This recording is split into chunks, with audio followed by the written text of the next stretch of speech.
بات تو یہ ہے کہ قربانی کے جانوروں میں بھینس یا کٹا جو ہے اس کو اللہ کے نبی صلی اللہ علیہ وسلم سے ثبوت نہیں ہے۔ قرآن مجید میں اللہ تعالیٰ نے 8 جانوروں کا ذکر کیا ہے، جن کے اندر گائے ہے، بیل ہے، اور اسی طرح بھیڑ اور دمبا ہے، بکرا اور بکری ہے، اونٹ اور اونٹنی ہے، جس میں گائے جو ہے وہ بھینس یا بھینسا جو ہے وہ قطعاً اس میں قربانی کے جانوروں میں شامل نہیں ہے۔ یہ حلال جانور ہے، اس کا گوشت کھانا، اس کا دودھ پینا جائز اور درست ہے، لیکن قربانی اللہ کے نبی صلی اللہ علیہ وسلم نے نہیں کی، صحابہ کرام رضوان اللہ علیہم اجمعین نے نہیں کی۔ عجیب حال ہے، ایک طرف تو یہ کہہ رہے ہیں کہ بھینس کی قربانی کرنا جائز نہیں ہے، اور ایک طرف یہ کہہ رہے ہیں کہ بھینس کا دودھ پینا اور گوشت کھانا حلال ہے۔ سوال یہ ہے کہ بھینس کا گوشت کھانا اور دودھ پینا کس دلیل سے تم حلال قرار دے رہے ہو؟ کیا رسول اللہ صلی اللہ تعالیٰ علیہ وسلم نے کبھی بھینس کا گوشت کھایا ہے؟ کیا رسول اللہ صلی اللہ تعالیٰ علیہ وسلم نے کبھی بھینس کا دودھ پیا ہے؟ ہرگز نہیں۔ تو ظاہر سی بات ہے تم یہی کہو گے کہ بھینس بہیمۃ الانعام میں داخل ہے، اور بہیمۃ الانعام کو اللہ تعالیٰ نے ہمارے لیے حلال کر دیا ہے، لہٰذا بھینس کا دودھ پینا اور بھینس کا گوشت کھانا حلال ہے۔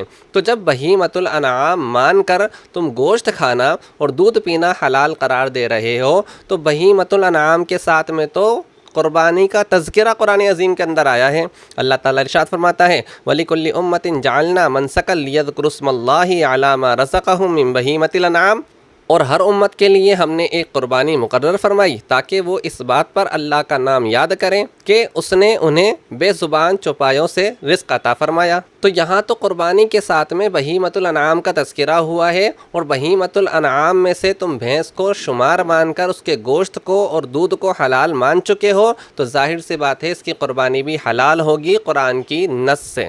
لسان العرب کے اندر ہے البقر جنس والجاموس نوع من البقر، یعنی گائے ایک جنس ہے اور اس کی ایک قسم بھینس ہے، یعنی بھینس کو گائے کی قسم میں سے شمار کیا گیا ہے۔ مسند فردوس میں حضرت علی سے روایت ہے، آپ فرماتے ہیں کہ بھینس کی قربانی 7 لوگوں کی طرف سے ہو سکتی ہے۔ مصنف ابن ابی شیبہ میں امام حسن بصری فرماتے ہیں کہ الجوامیس بمنزلۃ البقر، یعنی بھینس گائے کے حکم میں ہے۔ امام احمد بن حنبل نے واضح طور پر فرما دیا کہ اس بات میں کسی کا اختلاف ہی نہیں ہے کہ بھینس کی قربانی حلال ہے یا نہیں، سب یہ مانتے ہیں کہ بھینس کی قربانی جائز ہے، حلال ہے، اس میں کوئی حرج نہیں ہے۔ اور ابن منذر نے تو اس بات پر اجماع نقل کیا ہے کہ اس بات پر اجماع ہے کہ بھینس کی قربانی کرنا جائز ہے، کسی کا اس میں اختلاف ہے ہی نہیں۔ اور پھر اس بات پر بھی تمام امت کا اجماع ہے کہ جو احکام زکوٰۃ میں گائے کے ہیں وہی احکام زکوٰۃ میں بھینس کے ہیں۔ تو جس طرح گائے کو ٹریٹ کیا ہے ہمارے علماء نے، جو حکم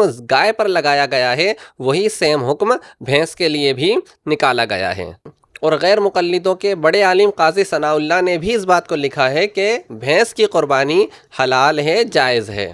لہٰذا ان تمام دلائل سے یہ بات واضح ہو جاتی ہے کہ بھینس کی قربانی بلا شک و شبہ حلال ہے، جائز ہے، اس میں کوئی حرج نہیں ہے۔